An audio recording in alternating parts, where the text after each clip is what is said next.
8.25 metre ऊंचाई का एक लंबवृत्तीय बेलन के आकार का टेंट है, जिसके आकार का व्यास 30 मीटर तथा ऊंचाई 5.5 मीटर। ठीक है। अब एक लंबवृत्तीय वृत्ताकार शंकु से घिरा हुआ है और इसका आकार समान है, इसकी ऊंचाई 45 मीटर और प्रति वर्ग मीटर की दर से लगने वाले कैनवास का खर्च क्या है। ठीक। तो यहाँ पर जो मुझे डायग्राम था, इसकी टोटल ऊंचाई कितनी थी? 8.25 मीटर। ठीक है। अब यहाँ पर क्या है, बेलन के ऊपर जो एक शंकु अध्यारोप देते हैं। अब इसकी ऊंचाई अगर 30 मीटर, ये टोटल ऊंचाई कितनी है? 8.25 मीटर। और ये वाली जो ऊंचाई किताब में मेंशन कर रखी है कितनी है? ये वाली ऊंचाई यहाँ से यहाँ तक की ऊंचाई 5.5 मीटर, 5.5 मीटर। ठीक है।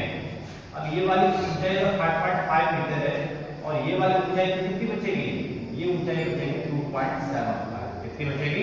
2.75। सही है। अब यहाँ पर देखो हमें क्या करना है, इसके लिए हमें अगर इसका क्षेत्रफल निकालना है तो इसकी हमें तिर्यक ऊंचाई पता होना चाहिए। क्या होना चाहिए? तिर्यक ऊंचाई। अब तिर्यक ऊंचाई जब हमको पता नहीं है तो हम पहले क्या करेंगे, जब तिर्यक ऊंचाई निकालेंगे इसका फार्मूला होता है h² + r²। बात सही है। अब l बराबर h की वैल्यू देखना कितनी है हमारे पास? h की वैल्यू किसमें? शंकु में। अब शंकु में h की वैल्यू जो है वो 2.75 है। 2.75 का स्क्वायर प्लस r कितनी? अगर ये व्यास 30 मीटर है तो इसकी जो त्रिज्या बनेगी कितनी बनेगी? 15 मीटर बनेगी। कितनी बनेगी? 15। अब यहाँ पे 15 लगाओ। अब यहाँ पर क्या करो, l की जो वैल्यू है इसका हम वर्ग करेंगे तो कितना हो जाएगा बताओ? जब इसका हम वर्ग करेंगे तो हमारे पास इसका जो वर्ग आएगा वो 7.5625 कितना आएगा? और 15 का वर्ग कितना हो जाएगा? 225। और इन दोनों को जब ऐड करोगे तो कितना आएगा हमारे पास बताओ? जब इन दोनों को ऐड करोगे तो देखो 225 में 7 ऐड कर दो 232.5625 ये आएगा।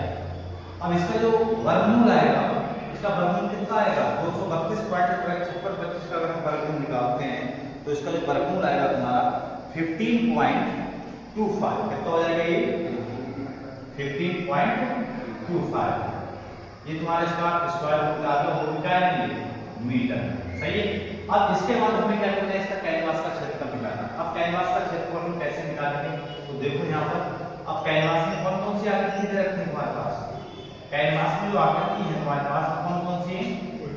ये तो बता ही सकते हो ना, कौन कौन सी बताओ? एक तो बेलन है, बेलन का वक्रपृष्ठ, बेलन का वक्रपृष्ठ प्लस और किसका? शंकु का वक्रपृष्ठ। किसका? शंकु का वक्रपृष्ठ। शंकु का वक्रपृष्ठ कितना है? देखो अब बेलन का वक्रपृष्ठ तुम लोग जानते हो कि 2πr होता है प्लस शंकु का वक्रपृष्ठ कितना होता है? πr। क्या होता है? अब इनकी वैल्यू लगा दो। देखो पाई की वैल्यू हम अभी नहीं लगाएंगे, r की वैल्यू तुम्हारे पास कितनी है बोलो? वहां से देखो r की वैल्यू 15 है। कितनी? 15। इनटू में h कितनी है? कौन सी h? बेलन वाली। बेलन वाली कितनी है? 5.5। कितनी है? 5.5 प्लस ये पाई को ऐसे रहने दो। r की वैल्यू कितनी हो जाएगी? 15। l की वैल्यू कितनी है हमारे पास में? 15.25। कितनी? 15.25। सही। अब इनको सॉल्व करो। अब इनको जब तुम सॉल्व करोगे तो क्या वैल्यू आएगी तुम्हारे पास बताओ? इनको सॉल्व करो तो क्या आएगा बताओ?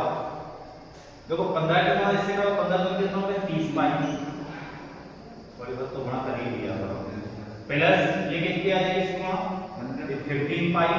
15 की 15.25 से गुणा करके कितने आ जाएगा बता सकते हो कुछ? 15.25 की गुणा जब 15 से करोगे तो देखो ये कितने होते हैं? 15 × 75 हासिल लगे 7। 15 दूनी 30 और 7 कितने हो गए? 37। 3 हासिल 15 × 75 और 3 78 हासिल लगे 7 और 15 × 15 7 22। कितनी आ रही है गुणा करी हमने? 22,875। अब पॉइंट कितने बार लगाओगे? 2 के बाद। कितने बार लगेगा पॉइंट? और यहाँ पर क्या है? पाई।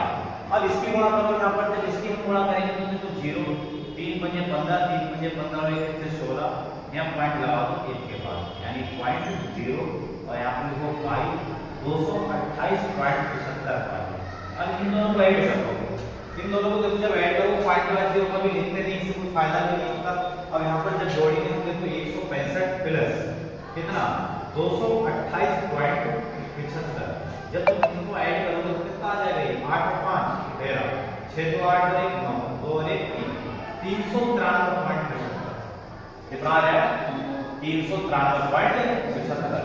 तो यहाँ पर लिख दो 393.75 इतना हमारे का है ये। अब इसके बाद क्या करेंगे पाई की वैल्यू भी लगानी पड़ेगी, ठीक है, क्योंकि हमें इससे एक्सिस आंसर निकालना है बिल्कुल। अब यहाँ पर क्या कहा गया है, ये हमने टोटल क्षेत्रफल निकाला है, क्या निकाला, और 393.75 पाई की वैल्यू 22/7 लगा के कोई फायदा है नहीं, हमें यहाँ क्या लगाना पड़ेगा 3.14। जब हमने 3.14 लगाया इसमें, और जो खर्च है वो कितने 45 रुपये प्रति मीटर की दर से, ठीक है। तो यहाँ पर जो इसका खर्च आएगा, इसका कैनवास खर्च कितना आएगा 393.75 मल्टीप्लाई 3.14 और मल्टीप्लाई कितना 45। क्यों? क्योंकि 45 रुपए प्रति वर्ग मीटर की दर से, कितना है 45 रुपए प्रति वर्ग मीटर की दर से, मीटर की दर से। तो इसकी मल्टीप्लाई करना है कितनी आ रही है, करो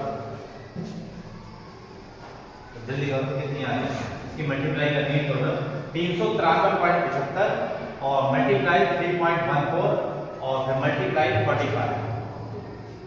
जो 393.75 मल्टीप्लाई 3.14 मल्टीप्लाई 45,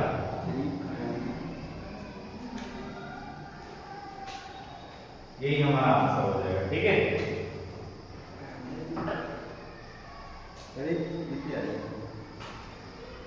बोलो बोलो अंक बोलो, क्या आ रहा है 55 63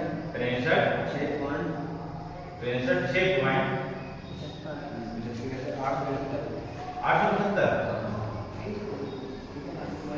आंसर आएगा, ठीक है।